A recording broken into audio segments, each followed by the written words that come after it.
गिबियावनो बयनिसिम खुलुमनायखौ बावहरग्रोबाय। बे समाव आलादा बड'लेण्ड सोरजिनो थाखाय 34 बोसोर सोमावसारनानै जोंनि बर' जा गोजोन गोरोबथा थामथि गोजोन गोरोबथा खालामबाय, बे गोजोन गोरोबथानि उनावबो जोंनि जाय दावहारुफ्रा जोबथेसालियाव दिनैसिम जोबजानानै थाबोबाय, बिथांमोन साफ्रोम दावहारुमोननिसिम जों मुंख्लं नखरारि आफादनि जानानै सिबिनायखौ बावहरग्रोदों।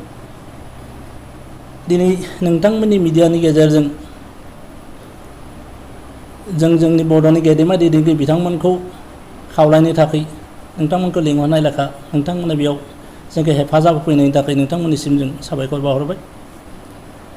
दिनै बे खोथाखौ बयबो मोनथिगौदि आलादा बड'लेण्डनि थाखाय जिउ बाउसोमनाय मुंख्लंफोरनि नखर आरो आलादा बड'लेण्ड सोरजिनो थाखाय आफाद दानानै जाय बिथांमोना सुप्रिम सेक्रिफाइस खालामनायनि गेजेरजों PF, BLTF आरो NDFB हानजाफोरनि गेजेरजों गावखौ बाउसोमनानै थानाय बे दावहारु बिथांमोननि नखरजों नखरफ्रा मोनसे फैसानि मोननै बिखुं बायदि। ओंखायनो जाय बिथांमोना दिनै थामथि एकर्ड जानायनि उनावबो जोबथेसालियाव थाबोबाय, बिथांमोननि जानानै जों गेदेमा दैदेनगिरिमोनखौ नारसेब हरनाया बा खावलायहरनाया जों मुंख्लं नखरारि आफाद बायदियै जोंहाबो दायित्व दङ।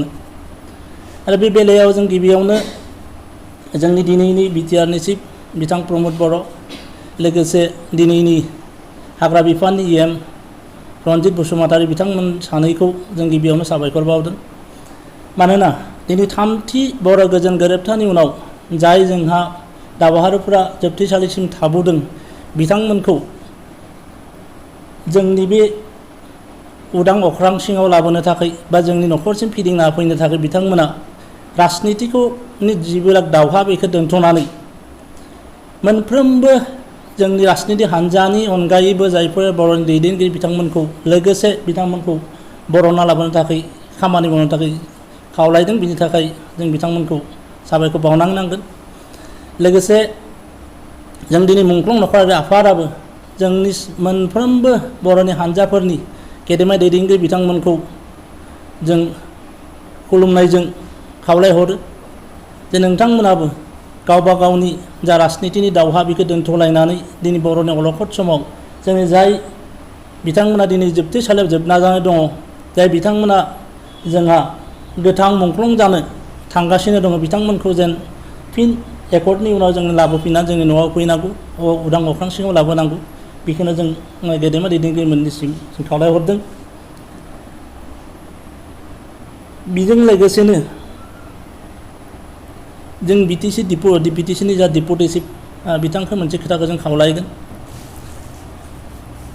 बिथाङा जिहेतु जोंनि जा बर'नि मुभमेन्ट 34 बोसोर मुभमेन्ट खालामनानै दिनै बिटिआर एकर्डखौ खालामफैदों आरो बे बिटिआर एकर्डनि गेजेरजोंनो बिथाङा दिनै डिपुटि चिफ जानो मोन्दों।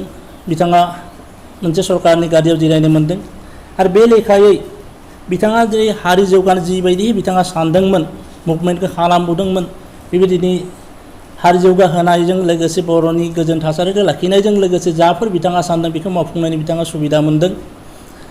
आरो बेखौ जों बुंनो नागिरनाय खोथाया नैबेसोदि बिथांमोना बे 34 बोसोर जादों मुभमेन्ट खालामबोदों, बे समाव बिथांमोननि दाबिखौ सरकारनो खोनासंहोनो थाखाय बिथांमोना सम सम कुर्दिसान हाबाफारिखौ लानो गोनां जादोंमोन जेब्ला सरकारा बिथांमोननि दाबिखौ खेरायाखैमोन।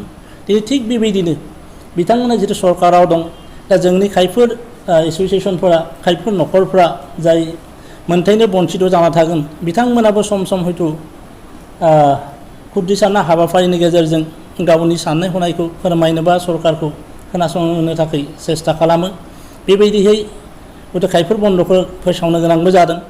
बे बेलायावहाय जों नैखौसो लुबैजागोन जे बिथाङा जाय दिनै कुर्दिसाना हाबाफारिनि गेजेरजों बन्द' फोसावो बा बायदिसिना हाबाफारिखौ लायो, बिथांमोनखौ बिथाङा एसे सानै हयै जे मोजां जुक्तिनि गेजेरजों जाहाथे गोजोनग्लाय होनायखौ जों लुबैजायो।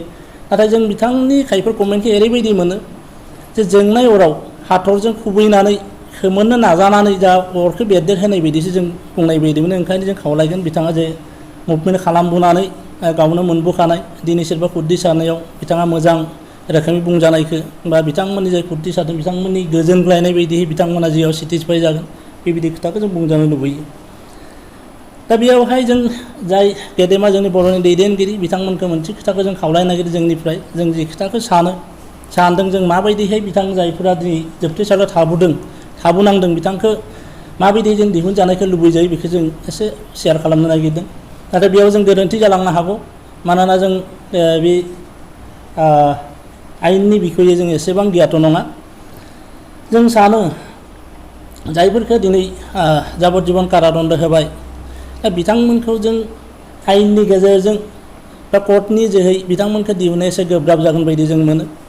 जायनि थाखाय लवार कर्टआ जितु बिथांमोननि सायाव राय होदोंमोन बेखौनो फिन हाइकर्टआ राय होफिननो गोनां जादों। दा बे बेलायाव नुयोब्ला जों सानो सुप्रिम कर्टआबो हयथ' बेबायदि थाङोबा जों बेखौ दिहुननो हानायखौ गोरा बायदि नुहुरदों। मानोना दा जोंनि दैदेनगिरि बिथांमोना साफ्रोमबो मिथिगौ कर्टआ सानफ्रोमबो प्रुफनि सायाव बिसास खालामो, जायनि थाखाय बिथांमोनखौ लवार कर्टआ जिथुनिखि राय होदों जाजमेन्ट होदों बेखौनो हाइकर्टआ होनो गोनां जादों। लवार कर्टआ अलरेडि बिथांमोन खायफोर खामानि जिथु मावलांनो गोनां जादों जितियानोखि जोंनि दाबिखौ मानिनो थाखाय सरकारखौ खोनासंनो थाखाय। दा बेफोरनि बेलायावहाय खायफोर जुदि एक्सन लानायनि सायाव CBI तदन्त होनानै बिथांमोननि सायाव जिथुनिखि एगेन्स्टै एभिडेन्स साबमिट खालामदों, दा बे CBI एभिडेन्स साबमिट खालामनायनि सायावनो जिहेतु लवार कर्टआ राय होदोंमोन। आरो दिनै हाइकर्टआबो बिथांमोननि CBIआ जिथु तदन्त खालामनाय एभिडेन्स होदों बिनि सायाव बिथा खालामनानै दिनै हाइकर्टआबो राय होदों। दा एकमात्र जों बेयाव मोनसे प्रसेसखौ एसे दावगानायखौ नुनो मोन्दों। जितु कर्टनि दहाय लानानै बे साब्रैखौ खादान जायखौ एगारथाव बेखौ हयथ' एगारबाय। आरो थिग बेबायदिनो सुप्रिम कर्टआव थाङोबाबो जों बेखौनो सानो जे बिथांमोना जाय CBIआ बिथांमोननो गोबां एभिडेन्स होदों, प्रुफ होदों, बे प्रुफनि बिथा खालामनानै बिथांमोना हयथ' रायखौ होनो गोनां जागोन। आरो बेबायदि राय होयोब्ला निस्सय सोरबा खासे खानै गनो हागौ, खिन्थु जोंनि बिथांमोना गासैबो गजबनाय नङाखौ जों सानो। बेबायदिनो जों बे कारनावनो जों मोनसे खोथाखौ खावलायनो नागिरो, जों आगोलावबो बुंखादों जोंनि एकर्टखौ दहाय लानानै जाहाथे बिथांमोना सरकारजों रायज्लायनानै थोंजोङै सरकारनिफ्रायनो बे कर्टखौ जाहाथे बिथोन हरो जे बिथांमोनखौ रिहा खालामनानै होनांगौ। मानो जे सरकारा हाखायो जितु दा बयबो सरकारा मिथिखायो, बयबो मोनथिखायो बिथांमोना जितु खामानि मावदों बे गावनि बेक्तिगत स्वार्थनि थाखाय मावाखै। आरो जितु खामानि मावदों बे हारि जौगानायनि थाखाय, हारिनि थामोन्थाखौ रैखाथि खालामनो थाखाय, जोंनि बर' हारिनि गासै फैबाय थानाय सुबुङा जेन गोजौ थाखोनि जायफोर स्टेटफोरनि सुबुंफोरजों जाहाथे लोगोसे दावगालांफानो हायो, बेफोरनि थाखायसो बिथांमोना जिहेतु आन्दलन खालामदोंमोन। आरो बिनि थाखायसो खायफोर सरकारा खोनासङैयाव खायफोर खामानिखौ बिथांमोना मावनो गोनां जादों। आरो बे बेलेखायाव जों जुदि नायनो थाङोब्ला जे जोंनि लाख लाख बर' सुबुंनि जा जौगासारनाय, फैबाय थानाय सुबुंनि जिथु जौगासारनाय, बिनि बेलायावहाय बे 10-15 जन सोरबा जुदि थैनो गोनां जादों बिथांमोननि मावनायाव, बे बिनिख्रुइ देरसिन नङा। ओंखायनो सरकारा इसा खालामोब्ला जोंनि बे जातिनि थाखायसो स्वार्थ'सो जिथु खामानि मावदों, बिसोर बेक्तिगत स्वार्थ मावाखै, बेखौ बिथांमोना डाइरेक्टलि मोनसे हय राष्ट्रपतिनि गेजेरजोंआनो जा, नहय हम मिनिस्टारनि गेजेरजोंआनो जा, बिसोर केबिनेटआव बिल पास खालामनानै जेरैखि जा हायो बिथांमोना मोनसे राय कर्टसिम बिथोन दैथायहरनो हायो। आरो बेबायदि खालामजानायखौ जों लुबैजागोन। आरो बेबायदिहै जों गासै बर'नि दैदेनगिरि बिथांमोनखौ जों खावलायगोन, दिनै जाय एकर्ड खालामदों, जाय सिगनेटरि बिथांमोना खावलायदों जे बयखौबो बर' रायजो राजाखौ ज' जानानै बे बेलायावहाय सहयोग होनो थाखाय। ओंखायनो जों बयबो रायजो राजा खावलायगोन बा जोंनि दैदेनगिरि बिथांमोनखौ खावलायगोन जे बिथांमोनाबो जेन राजनिति मुलाम्फाखौ नागिरालासेनो, सोरनिबा सायाव दायित्वखौ जाबसिनालासेनो बयबो खौसे जानानै जायफोरानोखि दिनै जोबथेसालियाव थाबोदों बिथांमोनखौ बरनना लाबोनो थाखाय नाजानांगौ। जोंनि खावलायनाया बे। लोगोसे जोबथायाव जों मोनसे खोथाखौ बुंनो नागिरगोन जे बिथांमोनजों लोगोसेनो जाय जोंहा दावहारु बिथांमोना बे थामथि बर' गोरोबथानि गेजेरजों न'सिम फैफिननो हाबाय। बिथांमोननि न'आ दिनै बायला जिला जानानै दङ, गेरेबलांदों, जिहेतु बिथांमोना गावनि न'खरनि खामानि जेबो मावनो हायाखैमोन बर' हारिनि थाखाय नांनायावनो। ओंखायनो बिथांमोननि साफ्रोमबोनि न'खौ जुदि नायफिननायखौ थाब खालामो, बिथांमोना जिथु खोथा होदों बेबायदि थाब नायफिननानै बिथांमोननि न'खरखौ फोसाबनानै होयो। लोगोसे जाय मुंख्लंफोरा दिनै जिउखौ बावलांबाय बिथांमोननि न'खरफ्राबो, थालांनाय न'खरफ्राबो दिनै गेरेबनानै दं। दा बे न'खरफोरखौबो जे एसे थाबैनो नायफिननानै आरो सरकारा बिनि सायावबो बेब'स्था लायो, दा बेखौबो जों सरकारखौ लोगोसे खावलायखाबाय। दा जोबथायाव जों बेखौनो जों बुंफिनदों, जोंनि गेदेमा दैदेनगिरि बिथांमोननिसिम जों खावलायफिनदों जोंनि जायफोरा दिनै थामथि बर' गोरोबथानि उनावबो जोबथेजायाव थाबोनांदों बेखौ बयबो ज' जालायनानै बयबो दैदेनगिरिफ्रा सुबुरुन होलायनानै जायफोर एकर्ड खालामनो बिथांमोनजों लोगोसे थांनानै जेन बिथांमोनखौ जों न'खरसिम लाबोफिननो हायो उदां अख्रांसिम लाबोफिननो हायो बेखौनो जों खावलायनानै दिनै जोंनि प्रेस मिटखौ बेखौनो फोजोबो खुलुमबाय।